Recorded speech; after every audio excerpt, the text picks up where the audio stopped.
আজকের গল্পটি এমন ৫ জন ডাইনি বোনের যারা চায় না তাদের ভাইয়ের জীবনে কোনো মেয়ে আসুক। এইজন্য তারা তাদের ভাইয়ের জীবনকে কিভাবে নরক বানিয়ে দিয়েছে এটা দেখতে হলে আমাদের আজকের গল্পটা দেখতে হবে। গল্পের শুরুতে আমাদের লি নামের একটি কিউট ছেলেকে দেখানো হয়।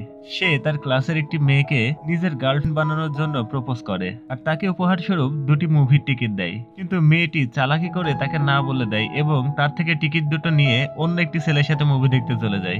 এখানে লি মন খারাপ করে বসে থাকে। তখনই তার ডাইনি 5 বোনেরা সেখানে চলে আসে। তারা তাদের ভাইয়ের এই অবস্থা দেখে তখনই সিদ্ধান্ত নেয় তারা আর কখনো কোনো মেয়েকে লি এর আশেপাশে আসতে দেবে না। এখান থেকে সিন শিফট হয়ে 15 বছর পরে দেখানো হয় লি তো এখন বড় হয়ে গেছে। এখন সে হাই স্কুলে পড়াশোনা করে। তারপরে দেখানো হয় লি এর 5 বোনকে, যেখানে তার প্রথম ও বড় বোন মিন অনেক রাগী একটি মেয়ে আর পুরো ফ্যামিলিটা তার কথাতেই উঠবস করে। আর তার দ্বিতীয় বোন লিয়া তারই স্কুলের টিচার, যে স্কুলে লি পড়াশোনা করছিল। তার তৃতীয় বোন সিয়াং অনেক স্মার্ট একজন হ্যাকার। সে শুধু 24 ঘন্টায় সকল সিসিটিভি হ্যাক করে লিয়ের দিকে নজর রাখে। চতুর্থ বোন জিং ছিল, সে তীর মারাতে এক্সপার্ট। সে রেগে গেলে যে কারোর উপরে তীর মেরে দেয়। তার পঞ্চম এবং সব থেকে ছোট বোনের নাম সাও, যে সব থেকে সাদাসিধে। সে রান্না বাড়া করতে অনেক ভালোবাসে। এরপরে আমরা জানতে পারি তাদের পিতামাতা ডিভোর্স হয়ে যাওয়ার পর থেকেই তারা 5 বোন মিলে লিয়ের দায়িত্ব নিয়েছে। তারাই ছোটবেলা থেকে লিকে প্রোটেক্ট করে আসে। আর তাদের জীবনের একটাই মিশন, নিজেদের একমাত্র ছোট ভাইকে মেয়েদের থেকে যে করে হোক দূরে রাখা। একদিন আমরা দেখি লি তার বন্ধুদের সাথে লুকিয়ে মেয়েদের লকার রুমে ঢুকে পড়ে, কিন্তু সেখানে কিম নামের একটি মেয়ে তাকে দেখে ফেলে। তাকে ধরে অনেক মারধর করে। তারপরে এই বিষয়টা যখন তার ডাইনি বোনেরা জেনে ফেলে তখন তারা লিকে উল্টো করে বেঁধে ঝুলিয়ে রাখে আর তাকে জিজ্ঞাসাবাদ করতে থাকে। তার বড় বোন লিং তাকে বলে, আমরা শুধু সেই মেয়েকে তোমার জন্য পছন্দ করব যে মেয়ে আমাদের থেকেও ভয়ানক হবে আর আমাদের সব ধরনের কোয়ালিটি তার একার মধ্যে থাকবে। লিং তখন তাদের এই চ্যালেঞ্জটা অ্যাকসেপ্ট করে নেয় আর তাদেরকে রেগে বলে, আমি এমন একটি মেয়েকে খুঁজে বের করব যাতে তোমাদের হাত থেকে আমি রেহাই পাই। পরের দিন স্কুলে লি তার হাতে একটি ব্যানার নিয়ে দাঁড়িয়ে থাকে আর জোরে জোরে চিল্লাতে থাকে, এখানে এমন কোনো মেয়ে কি আসো যে আমার মতো একটা কিউট ছেলের গার্লফ্রেন্ড হবে? সে অনেক চেষ্টা করার পরেও কোনো মেয়ে তাকে পাত্তা দেয় না। তখন সেখানে তার এক বন্ধু আসে আর তাকে কিম নামের একটি মেয়ের ছবি দেখায়। তার বন্ধু তাকে বলে, এই মেয়েকে পটাতে আমি তোমাকে সাহায্য করব। এরপরে লির বন্ধু কিমের কাছে যায়। তাকে গিয়ে বলে লি নামের একটি ছেলের 5 বোনের জন্য তার জীবনটা অতিষ্ঠ হয়ে গেছে। এই ডাইনি 5 বোনেরা সবসময় তাকে টর্চার করে। তুমি যদি তার গার্লফ্রেন্ড হয়ে যাও তাহলে বেচারাটা বেঁচে যাবে। কিন্তু যখন জানতে পারে সেই ছেলেটা আর কেউ না বরং সেদিন মেয়েদের লকারে চুপি চুপি ঢুকে পড়া সেই লি, তখন সে তার বন্ধুকে সেখানে না বলে সেখান থেকে চলে যায়। এত বাজেভাবে রিজেক্ট হওয়ার পর কিম তখন মনের দুঃখে রেগে সেখান থেকে চলে যেতে যায়। তখনই সে সিঁড়িতে পা পিছলে নিচে পড়ে যায় আর সেখানে সে অজ্ঞান হয়ে যায়। তখনই সেখানে কিম আসে আর তাকে নিয়ে সে হসপিটালে চলে যায়। কিছুক্ষণ পর লিড যখন জ্ঞান ফিরে পায়, কিম তখন তাকে বলে, আমি তোমার গার্লফ্রেন্ড হতে পারবো না। এরপরে লি তাকে কিছু বলতেই যাবে, ঠিক তখনই তার ডাইনি বোনেরা সেখানে চলে আসে। তারা কিমকে তো এক ধাক্কা দিয়ে তাদের ভাইয়ের কাছে চলে যায় আর তাকে আবারও নতুন করে টর্চার করতে শুরু করে দেয়। সেখানে লির এত বেহাল দশা দেখে কিম তখন বুঝতে পারে লিয়ের অবস্থা আসলেই খারাপ। সে সত্যি এই 5 বোনের জন্য খুব অতিষ্ঠ হয়ে আছে। এরা তো আসলে অনেক ডাইনি বোন। তখন কিম তাদেরকে চিৎকার করে থামিয়ে দেয় আর বলে, আমি লিয়ের গার্লফ্রেন্ড। এটা শুনে তো লি দ্রুত উঠে বসে। তার তো বিশ্বাসই হচ্ছিল না যে কিম তার গার্লফ্রেন্ড হবে। আমরা দেখি এরপরে বাড়ি এসে তারা আবারও লুকে উল্টো করে ঝুলিয়ে রাখে। তারপরে তাকে জিজ্ঞাসা করে, এখন তোমাকে কোন টর্চারটা করব তাই বলো।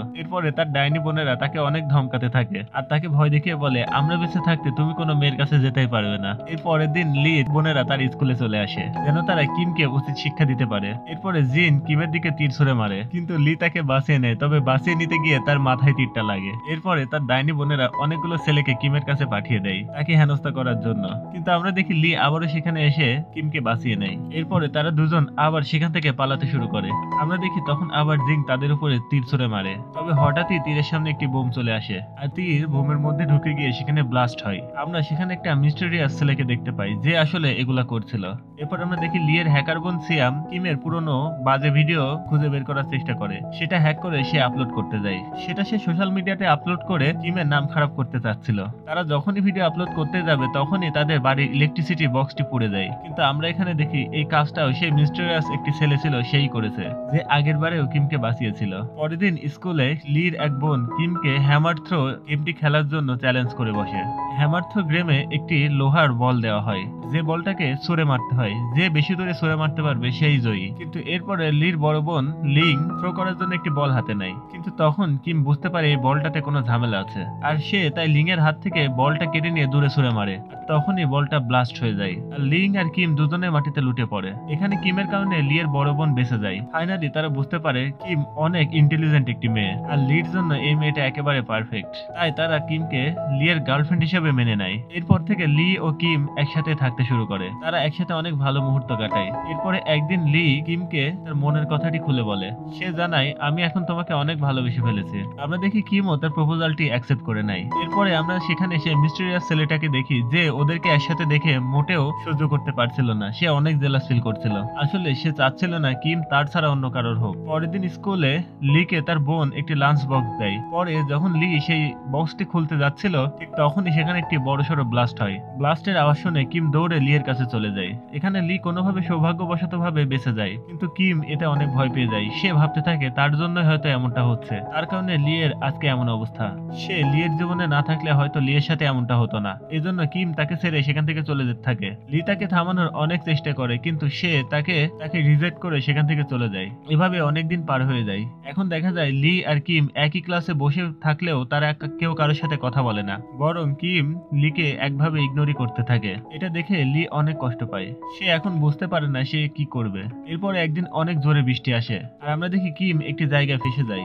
লি এটা দেখে তার কাছে আসে এবং তাকে সাহায্য করার চেষ্টা করে। এরপরে আমরা দেখি লি নিজের কোট কিমকে পরিয়ে দেয় আর তাকে সেখানে জড়িয়ে ধরে, কিন্তু কিম এখানে অনেক রেগে যায়। আর লিকে সে তখন বলে, আমার জীবন থেকে দূরে সরে যাও, আমি এখন আর তোমাকে মোটেও ভালোবাসি না। কিমের মুখে এইসব কথা শুনে লিয়ের মন ভেঙে যায়। তাই সে সারা রাত সেখানে বৃষ্টির মধ্যে ওইভাবে দাঁড়িয়ে থাকে। আমরা পরের দিন সকালে দেখি সেই মিস্টেরিয়াস ছেলেটা লিয়ের কাছে আসে আর তাকে সেখান থেকে কিডন্যাপ করে নিয়ে চলে যায়। এরপরে রাতে স্কুলে একটি পার্টি হচ্ছিল তখন সেখানে মুখোশ পরে সেই ছেলেটা আসে আর সবাইকে সে বলতে থাকে, আমি কারোর সাথে সেভাবে বেশি কথা বলি না, আমার না কোনো বন্ধু আছে, কিন্তু আমি যখন প্রথমবার কিমকে দেখি আমি তখনই তাকে ভালোবেসে ফেলি। এরপরে আমি কিমকে অনেকবার প্রপোজ করার চেষ্টা করেছি, কিন্তু কিম বারবারই রিজেক্ট করে দিয়েছে।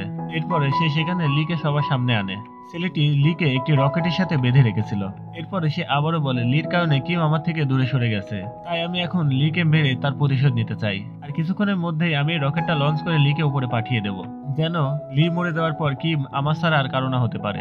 এটা বলে সে রিমোটের বাটন চেপে রকেটটা চালু করে দেয়। তখনই লিয়ের বোন জিং সেখানে আসে এবং রকেটটাতে একটি তীর মারে। এই তীরের সাথে বাধা দড়ির সাহায্যে যাতে তারা লিয়ের কাছে যেতে পারে, কিন্তু আমরা দেখি অনেক চেষ্টা পরেও তারা ব্যর্থ হয়। তখন কিন সে দড়ি বেয়ে লিয়ের কাছে যাওয়ার চেষ্টা করে। এদিকে রকেট লঞ্চ হওয়ার জন্য মাত্র 10 সেকেন্ড মতো বাকি ছিল। এই জন্য লি সেই রকেট থেকে তীরটা ভেঙে দেয়, যেন কিম মৃত্যুর হাত থেকে বেঁচে যায়। এরপরে আমরা দেখি রকেটটি লঞ্চ হয়ে যায় আর লি শেষবারের মতো তার ভালোবাসাকে দেখে মুচকি হাসে আর রকেটটি উপরে গিয়ে ব্লাস্ট হয়ে যায় আর লিয়ের সেখানে মৃত্যু হয়, যেটা দেখে সেখানকার সবাই কান্না করতে থাকে। এসবে কিম অনেক বেশি কষ্ট পেয়েছিল, কেননা সে এত কিছু তার ভালোবাসাকে বাঁচানোর জন্যই করছিল, কিন্তু সে শেষমেশ তার ভালোবাসাকে আর বাঁচাতে পারলো না। এভাবে কিছুদিন পার হয়ে যায় আর আমরা কিমকে একটি কবরস্থানে দাঁড়িয়ে থাকতে দেখি। এখানে সবাই মনে করে হয়তোবা কিম লিয়ের জন্যই লিয়ের কবরের সামনে দাঁড়িয়ে আছে, কিন্তু আমরা দেখি তখনই সেখানে লি চলে আসে।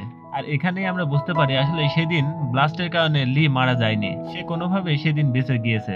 এখন কিম আর লি আবারও একসাথে থাকতে শুরু করে দেয়। তারা দুজনে একসাথে অনেক খুশি ছিল, কিন্তু আমরা দেখি এখনো সেই ডাইনি বোনগুলো তার পিছু ছাড়েনি। এখন কিম তার জীবনে আসার পরেও তার জীবন থেকে সেই ডাইনি বোনগুলোর অভিশাপ আর টর্চার কোনো কিছুই কমেনি, আরো বরং বেড়ে গিয়েছে। অতএব তার জীবনটা সেই নরকই থেকে গেল। আর এখানে এই অসাধারণ মুভিটার হ্যাপি এন্ডিং হয়। আমাদের এই গল্পটি যদি ভালো লেগে থাকে তাহলে অবশ্যই একটি লাইক আর কমেন্ট করতে ভুলবেন না। এমনই আরো সব নতুন নতুন গল্প পেতে হলে অবশ্যই আমাদের চ্যানেলটিকে সাবস্ক্রাইব করে রাখবেন।